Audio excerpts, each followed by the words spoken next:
Episode 5 की starting में हम देखते हैं कि जब सेंग्यू बाइजू का पास्ट देख के आती है तो वो उसे गिरते हुए बाइजू पकड़ लेता है और तभी वो बाइजू को कहती है कि मैंने तुम्हारे पास्ट में देखा कि एंसेस्ट्रल गॉड तुम पे कितने ज़्यादा हार्श थे, वो तुम्हें कितना ज़्यादा टॉर्चर करा करते थे। जिस पे वो बाइजू कहता है कि तुम मेरी टेंशन मत लो, मैं हमेशा से ही अकेला रहा हूँ और इसी वजह से मुझसे कोई ज़्यादा घुलता मिलता भी नहीं है। तभी सेंग्यू से कहती है कि नहीं, मैं तुम्हारे साथ रहूँगी और मैं तुम्हें कभी भी अकेला नहीं छोड़ूंगी। और कहती है कि मैं तुम्हारे साथ इसी कल्टीवेशन, पढ़ाई और ड्रिंक करना चाहती हूँ, मैं सबको तुम्हारे साथ करना चाहती हूँ। और ये सब कह के वो बाइजू के गले लग जाती है और जिसे देख के बाइजू से कुछ नहीं कहता और वो भी उसे हिचकिचाते हुए टाइटली हग कर लेता है। और फिर हम यहीं पे सीन शिफ्ट होता है और हम देखते हैं कि यूमी और तिएनची दोनों एक कमरे में होते हैं जहाँ उन्होंने गॉड ऑफ नाइट और गॉड ऑफ डे को अलग अलग कमरों में बंद किया हुआ होता है। और तभी तिएनची यूमी से कहता है कि ये सब क्या हो गया, अगर ये सब जैंग को पता लग गया तो मुझे छोड़ेगा नहीं, वो मुझे कहीं इतना बहुत ज़्यादा पनिशमेंट दे देगा। जिस पे यूमी कहती है कि तुम फिक्र मत करो, मैं ये सारा इल्ज़ाम अपने ऊपर ले लूँगी। जिसकी बात सुन के तिएनची कहता है कि सच में तुम एक सच्ची दोस्त हो। और वो उसे कहता है कि मैं अब एक बार जाके सेंग्यू को देखता हूँ। जब भी वो वहाँ से जाने लगता है और फिर तभी हम देखते हैं कि गॉड ऑफ डे और गॉड ऑफ नाइट दोनों ही अपना अपना कमरे का गेट तोड़ देते हैं। जिस पे यूमी और तिएनची उन्हें बहुत मुश्किल से रोक रहे होते हैं। और तभी वे दोनों कहते हैं कि इन दोनों में इतनी पावर कहाँ से आ गई कि ये हमसे रुक भी नहीं रहे। और तभी यहीं पे सीन शिफ्ट होता है और हम देखते हैं कि उस लव केव में पुआ भी जाता है और वो वहाँ जाके देख कहता है कि अब की बार मास्टर तिएनची, मैंने आपका बहुत बड़ा साथ दिया है। और हम देखते हैं कि वो जब देखता है कि यहाँ पे तो बाइजू है तो भाग के उनके पास जाता है और उनसे माफ़ी मांगता है कि मास्टर बाइजू, आप यहाँ पे क्या कर रहे हैं। तभी बाइजू कहता है कि इस क्या ये लव के तिएनची के लिए है। जिस पे बुआ कहता है कि हाँ, ये लव के मास्टर तिएनची ने ही मुझे कहा था कि मुझे आज यहाँ पे आना चाहिए और ये सब अरेंज करने के लिए उन्होंने ही मुझे कहा था। और वो कहता है कि मास्टर बाइजू, मुझसे गलती हो गई, जब वो गॉड ऑफ डे और गॉड ऑफ नाइट नीचे चले गए थे तो ये आंधी तूफान आ गया था और गलती से मैंने आपको यहाँ पे भेज दिया। और तभी वो कहता है कि आपके साथ कोई एक गोडेस थी, तो वो कौन थी, तो उसे पीछे देखने लगता है लेकिन बायजू से पीछे नहीं देखने देता।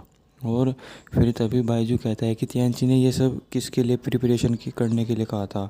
जिस पे पोहा कुछ बोलता नहीं, फिर उसे बायजू फोर्स करता है तो वो बता देता है कि ये सब मुझे मास्टर तिएनची ने कहा था कि ये सब मैं सेंग्यू के लिए करूं, क्योंकि वो सेंग्यू को प्रपोज़ करना चाहते थे।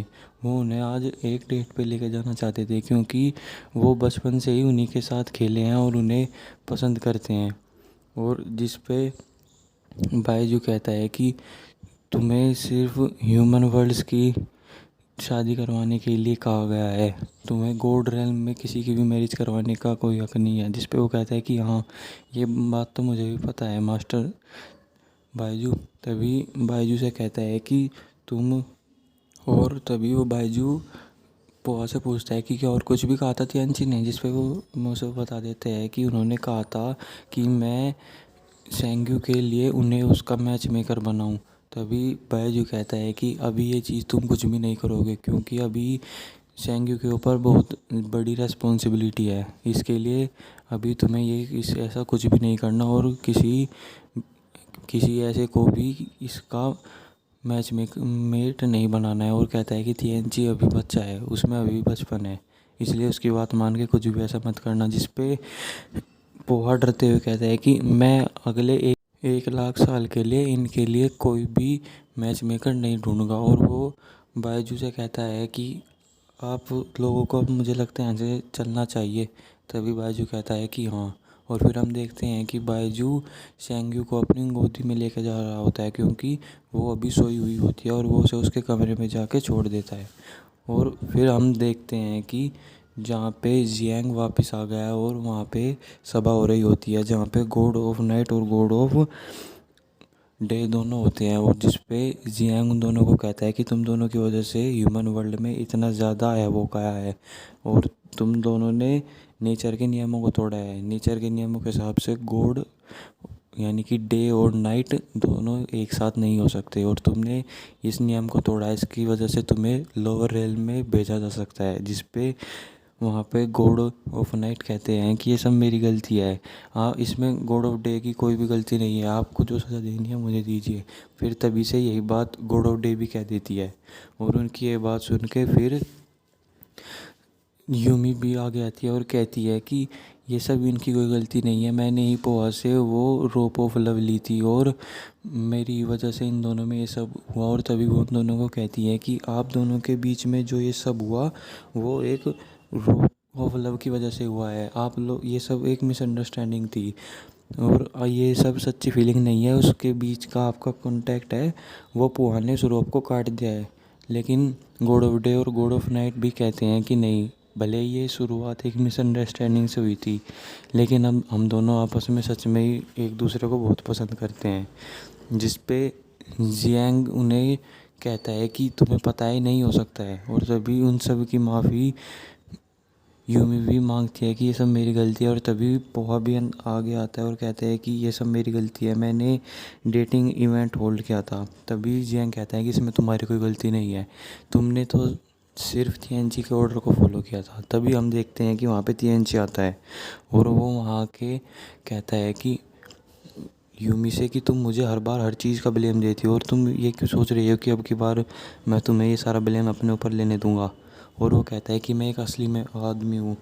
और वो कहता है कि ये सब मैंने करा है, मैंने ही पोहा को ये डेटिंग इवेंट होल्ड करने के लिए कहा था, और कहता है कि ये रोप ऑफ लव भी मेरी थी। तभी वहाँ से गॉड उन्हें कहता है कि मास्टर TNG, आप एक ट्रू गॉड है, आप गॉडेस यूमी की साइड क्यों ले रहे हैं।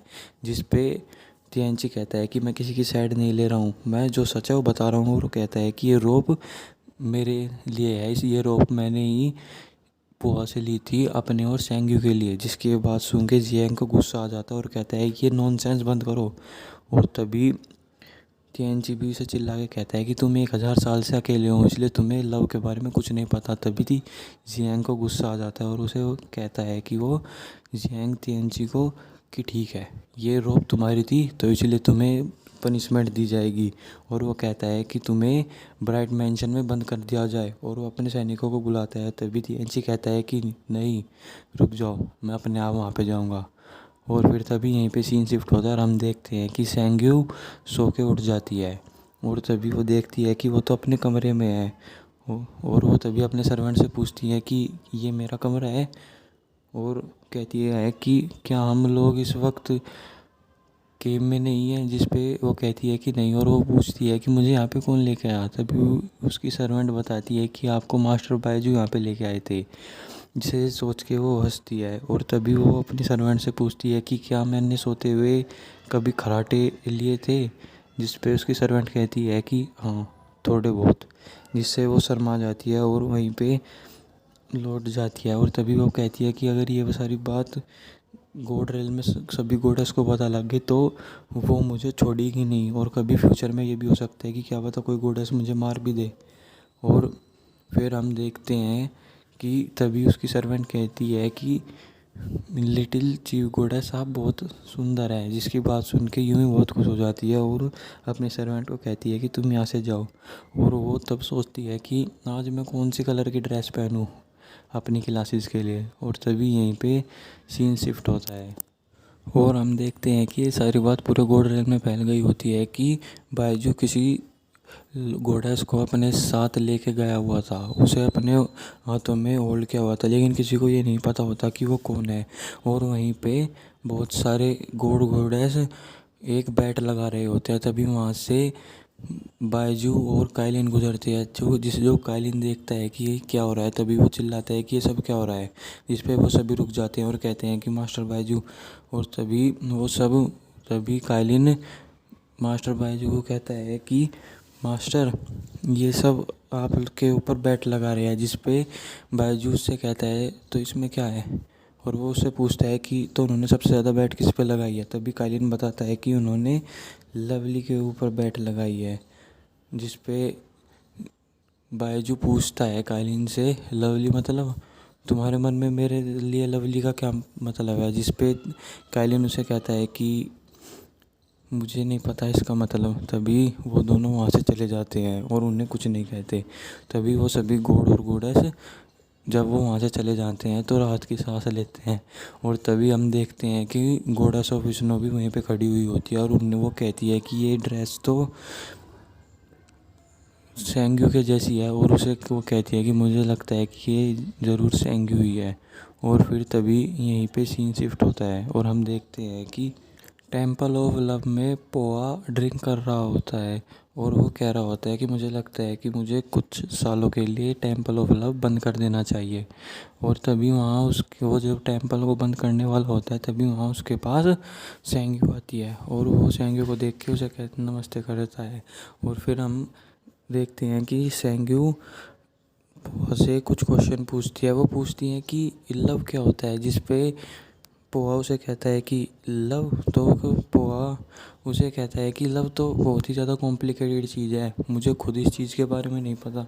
तभी सेंगी उससे पूछती है कि ट्रू लव क्या होता है। और वो कहती है कि मैंने बुक किताबों में पढ़ा है कि ट्रू लव में लोग बाग जीने और मरने की कस्में खाते हैं, लेकिन अगर कोई लोग मर ही ना सकते हो तो क्या उनका लव ट्रू नहीं है।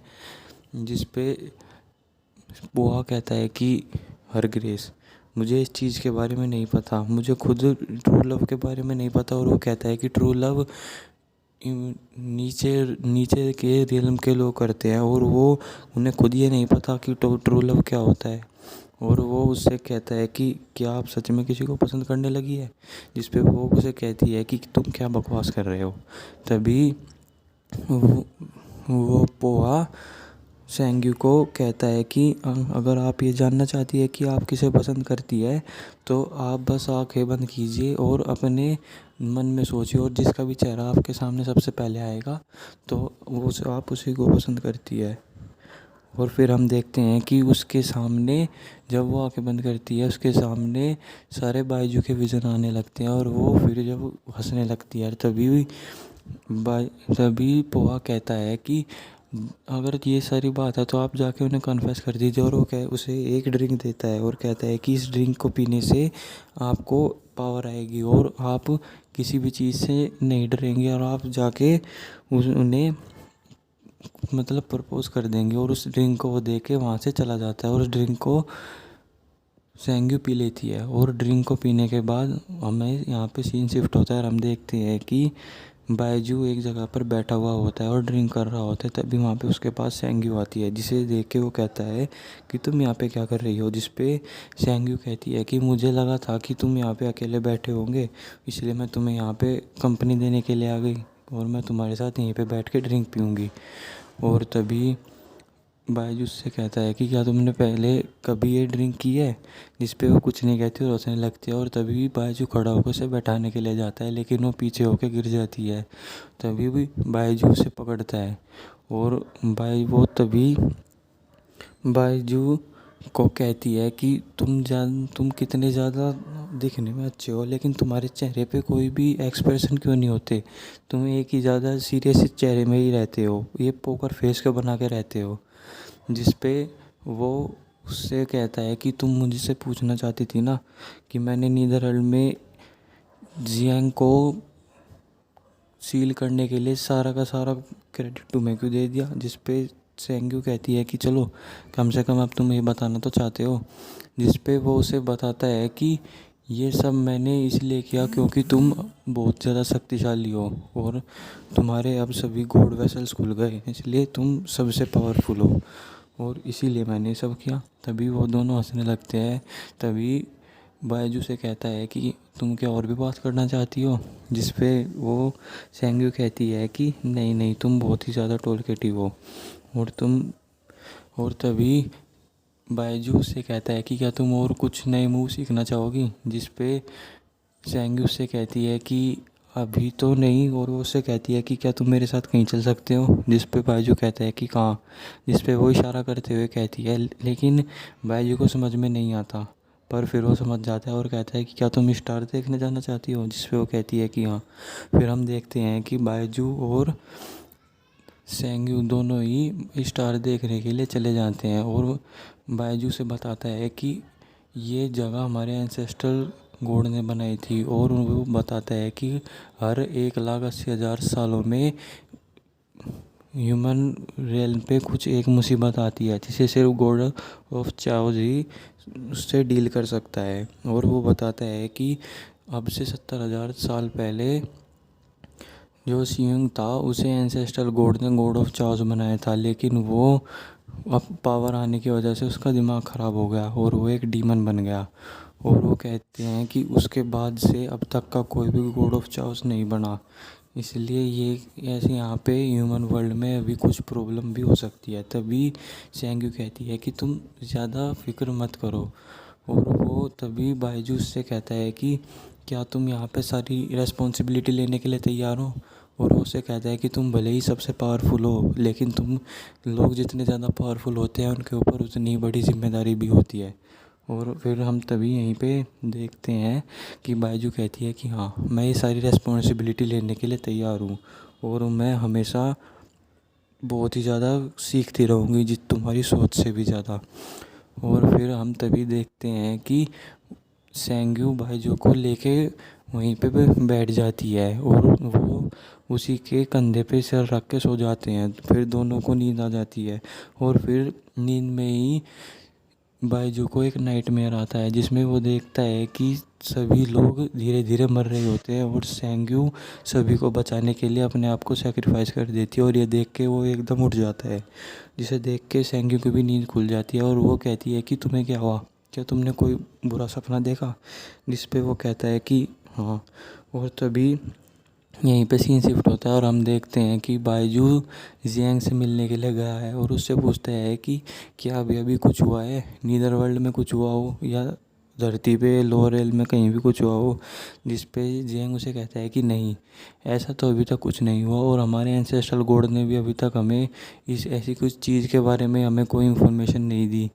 तभी बायजू से ये नहीं बताता कि उसे एक सपना आया था। तभी जियांग बायजू को कहता है कि तुम्हें अब गॉड रेल में वापस आ जाना चाहिए और तुम्हें पूरे गॉड रेल पे तब तक सेंग्यू गॉडेस ऑफ चाओ नहीं बन जाती, तुम्हें पूरे गॉड रेल पे अपना मेन अधिकार रखना चाहिए, तब तक तुम्हें सब कुछ संभालना चाहिए। तभी बायजू कहता है कि तुमने मुझे यहाँ पे सिर्फ इसके लिए बुलाया था कि मैं यहाँ पे सिर्फ सेंग्यू को पढ़ा सकूँ और तुम अभी मुझे कह रहे हो कि मैं पूरे गॉड रेल पे अभी मेन कंट्रोल रखूँ। तभी वो उसे कहता है कि मैं चाहता हूँ जब तक तुम सिर्फ सेंग्यू इतने बड़ी नहीं हो जाती और वो इन सभी रेस्पॉन्सिबिलिटी के लायक नहीं हो जाती, तुम सिर्फ तब तक ये सब करो, उसके बाद तुम वापस से माउंटेन ऑफ लुकआउट पे जा सकते हो और मैं खुद तुम्हारे लिए सारी अरेंजमेंट करूँगा। जिसे बायजू कहता है ठीक है, तुम ये सारी अरेंजमेंट कर लेना। और तभी यहीं पे सीन शिफ्ट होता है और हम देखते हैं कि तिएनची को जियांग ने बहुत ज़्यादा पनिशमेंट दी हुई होती है उसे। और तभी उसके पास यूमी आती है और उससे कहती है कि तुम्हें तो सिर्फ कुछ सौ ही तो थंडरबोल्ट लगी थी, उससे तुम्हारी हालत। तभी तिएनची कहता है कि भले ही कोई ट्रू गॉड क्यों ना हो पर कोई भी थंडर स्ट्राइक के सामने नहीं टिक सकता। और वो बड़ी भोली सी सूरत बना लेता है और वो यूमी से कहता है कि तुम मेरे लिए वाटर भी नहीं लेके आई। जिस पे यूमी कहती है तो मैं अभी ठीक है स्पिरिचुअल वाटर लेके आती हूँ। जिस पे तिएनची कहता है कि नहीं, मुझे स्पिरिचुअल वाटर नहीं चाहिए और वो उससे कहता है कि मुझे ड्रिंक चाहिए। तभी यूमी उसे कहती है कि तुम्हें पता है ना, तुम अभी यहाँ पे एक प्रिजनर और तुम्हें ब्राइट होल के नियमों के बारे में पता है कि अगर तुम यहाँ पे कोई भी ड्रिंक नहीं कर सकते। तभी वो उससे बहुत ही ज़्यादा रिक्वेस्ट करता है और रोने सी शिकल बना लेता है। तो इसकी ये सब देख के यूमी कहती है ठीक है मैं लेके आती हूँ। जब भी यूमी वहाँ से जाने लगती है तो पीछे से तिएनची से थोड़ी से जो जोश में कह देता है कि मैंने कुछ 1,000 सालों की वाइन्स को सेव करके रखा है। और वो कहता है कि तुम ये सब जाके जियांग से पूछ सकती हो कि मैंने उन्हें कहाँ पे छुपाया, और कहता है कि उन्हें लेके आना। जिस पे यूमी पीछे घूमती है और कहती है कि तुम में अचानक इतनी ज़्यादा स्ट्रेंथ कहाँ से आ गई, क्या तुम अब वीक फील नहीं कर रहे। जिस पे एकदम तिएनजी वीक करने एक्टिंग करने लग जाता है और तभी यूमी उसे जाके पीटने लगती है। और फिर हम देखते हैं कि यूमी उससे कहती है कि क्या तुम ये भूल गए कि वो लव रोप मैंने ही ली थी। जिस पे तिएनजी कहता है कि हाँ हाँ, और वो उससे पूछता है कि तुमने वो किसके लिए ली थी। तभी वो कहता है कि ओ, तो तुम्हें भी किसी कोई पसंद आ गया। जिस पे वो उसे कहता है कि तुम फिक्र मत करो, मैं तिएनजी तुम्हारी ज़रूर मदद करूँगा तुम्हारे प्यार को हासिल करने में। तभी यूमी को गुस्सा आ जाता है और बता देती है कि मैं तुम्हें पसंद करती हूँ। और वो कहती है कि मैं ये सब ने तुम्हारे लिए किया था। जिस पे फिर वहाँ पे तिएनजी उसे पकड़ता है और कहता है कि तुम मुझे पसंद करती हो। और वो उससे कुछ फ्लर्ट कर ही रहा होता है और उससे कहता है कि चलो अब से मैं तुम्हारा एक बड़ा भाई बन जाता हूँ। और क्योंकि तुम्हारे पास कोई भी भाई नहीं है, इसलिए मैं अब से तुम्हारा बड़ा भाई हूँ। जिसकी बात सुन के यूमी गुस्सा आ जाती है उसे और उसे मार के वहाँ से चली जाती है। और फिर तभी यहीं पे सीन शिफ्ट होता है और हम देखते हैं कि यूमी और सेंग्यू एक जगह बैठी हुई होती है और बात कर रही होती है। तभी सेंग्यू यूमी को बताती है कि मुझे कोई पसंद आ गया है। जिस पे यूमी उससे कहती है कि तुम्हें तो सभी पसंद आते रहते हैं। कहती है कि तुम्हें टीएनजी पसंद है, तुम्हें मैं पसंद हूँ, तुम्हें जियांग पसंद है। और वो तभी जेंगू से कहती है कि नहीं, मैं उस टाइप वाला नहीं कह रही। मैं वो कहती है कि इसमें अब की बार कुछ अलग सी डिफरेंट सी फीलिंग है। जब भी यूमी उससे कोई इंटरेस्टिंग उसमें पूछती है कि किस तरीके की फीलिंग, क्या तुम्हें मतलब तुम उससे लव में हो। जिस पे जेंगू उससे कहती है कि नहीं, मैं ये तुम्हें अच्छी तरीके से नहीं बता सकती। कहती है कि मेरा दिल में अजीब तरीके की फीलिंग्स आती है जब भी वो मेरे पास होता है। जिस पे वो कहती है कि तो वो कौन है। जिस पे सेंग्यू कहती है कि नहीं, उसे तुम नहीं जानती, वो एक लोअर रेल्म का है। जिस पे यूमी कहती है तो बस ठीक है, तुम मुझे अपना स्टेटस बता देना कि तुम कौन है, और तुम ये बात सुन के वो तुरंत ही तुम्हारी बात मान जाएगा। तभी सेंग्यू उससे कहती है कि नहीं, अगर मैंने उसे ये बात बता दी तो वो मुझसे नाराज़ हो जाएगा। और वो जो गलती में कह देती है कि ये बायजू मुझे ऐसे पसंद भी नहीं करेगा। तभी वो कहती है कि क्या तुम बायजू को पसंद करती हो। और वो कहती है कि तुम ऐसे उस आदमी को कैसे पसंद कर सकती हो। तभी वो कहती है कि रहने दो, इस बात को ज़्यादा तेज़ मत बताओ। तभी वो इसी तरीके से बात कर रहे होते हैं। तभी यूमी भी बता देती हैं कि इन चीज़ों को लोगों को पसंद करना भी बहुत ही बुरी बात है। और तभी सेंगी उससे पूछती है कि क्या तुम भी किसी को पसंद करती हो। जिस पे वो उसकी बात काट देती है। और यहीं पे फिर हम सीन शिफ्ट होता है और हम देखते हैं कि तिएनजी भी, और हम देखते हैं कि चैंगवान हॉल में वहाँ पे सेंगी बैठी हुई होती है और उसके पास काइलिन भी होता है। और काइलिन पूछता है कि अर्ग्रेस, आप यहाँ पे क्या कर रही है। तभी सेंगी बताती है कि मैं एक डिवाइस बना रही हूँ। तभी वहाँ पे बायजू आता है और फिर सेंगी से पूछता है कि तुम यहाँ पे क्या कर रही हो और तुम अपनी ट्रेनिंग क्यों नहीं करी। तभी सेंगी कहती है कि मैं उससे थोड़ा बोर हो गई थी, इसलिए मैं यहाँ पे एक डिवाइस बना रही हूँ। और बताती है कि मैं आज ये पतंग बना रही हूँ और इसे हम उड़ाएंगे। जिस पे वो सेंगी बायजू से पूछती है कि क्या तुमने कभी पतंग नहीं उड़ाई। जिस पे वो कहता है कि नहीं, क्या पतंग ना उड़ाना इतनी बड़ी बात है। जिस पे वो उसे कुछ नहीं कहती। और तभी वो कहती है कि तुमने अपना बचपन एंजॉय भी नहीं किया। और वो कहती है कि तुमने तो अपने जीवन में कुछ भी नहीं किया अभी तक। तभी काइलिन कहता है कि जब मास्टर छोटे थे वो तब से ही ऐसे हैं, वो तब से ही थोड़े स्ट्रिक्ट उसमें रहे हैं। जब भी वो समझ जाती है सेंगी और कुछ नहीं कहती और वो पतंग उड़ाने लगती है पर उस पर नहीं उड़ती। तभी बायजू कहता है कि मैं तुम्हारी मदद करता हूँ और वो अपने मैजिक से उसे उड़ा देता है। जिस पे सेंगी बहुत ही ज़्यादा खुश होती है, बहुत ही इंजॉय कर रही होती है, जिसे देख के बायजू भी बहुत खुश होता है। और तभी बायजू उससे पूछता है कि क्या हो अगर तुम गॉड ऑफ चाओस ना रहो, यानी कि तुम एक ऑर्डिनरी गॉड हो, तो तुम तब क्या करोगी। जिस पे सेंगी कहती है कि गॉड ऑफ चाओस बनना मेरी डेस्टिनी है और मैं इसमें कुछ नहीं कर सकती। और कहती है कि मैं अपनी पूरी जितना मुझ पे हो सकेगा मैं उतना करूँगी कि मैं तीनों रेल्म की पूरी अच्छी तरीके से रक्षा करूँ। जिस पे बायजू भी कहता है कि मैं भी तुम्हारा इसमें साथ दूंगा, और वो इसी तरह हैप्पी टाइम स्पेंड करते हैं। और हम देखते हैं कि अपने उस पनिशमेंट से बाहर आ जाता है और वो अपने सर्वेंट से जाके मिलता है। तभी वो उसका सर्वेंट उसे सारी बात बता रहा होता है, और वो उससे टीएनजी आसपास की बातें पूछ रहा होता है। जिस पे उसका सर्वेंट और वो उससे सेंग्यू के बारे में पूछता है, तो वो बताता है कि सेंग्यू तो अभी अपने ट्रेनिंग में बिजी है। और तभी वो दोनों वहाँ से जा रहे होते हैं। तभी तियांची पूछता है कि आइस क्यूब क्या कर रहा है। तभी उसका सर्वेंट बताता है कि आइस क्यूब यानी कि मास्टर बायजू के ऊपर कुछ र्यूमर्स फैले हुए हैं। उन्हें कुछ दिनों पहले किसी गोडेस को गोदी में उठाए हुए दिखाया जाता था। और वो बताता है कि ये र्यूमर्स फैले हुए हैं कि वो कोई कहता है कि वो गोडेस ऑफ स्नो है, कोई कहती है कि वो गोडेस ऑफ रेन है, और कहता है कि तभी भी क्लेंची पूछता है कि क्या ये सच है।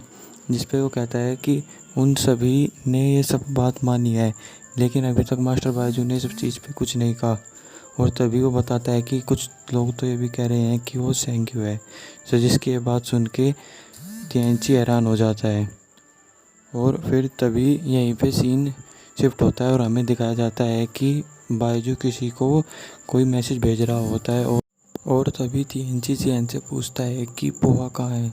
जिस पे जियान कहता है कि पोहा तो अभी लोअर रेल में चले गए हैं। जिस पे तियांची परेशान होने लग जाता है और कहता है कि ये तो सिर्फ ह्यूमर्स है।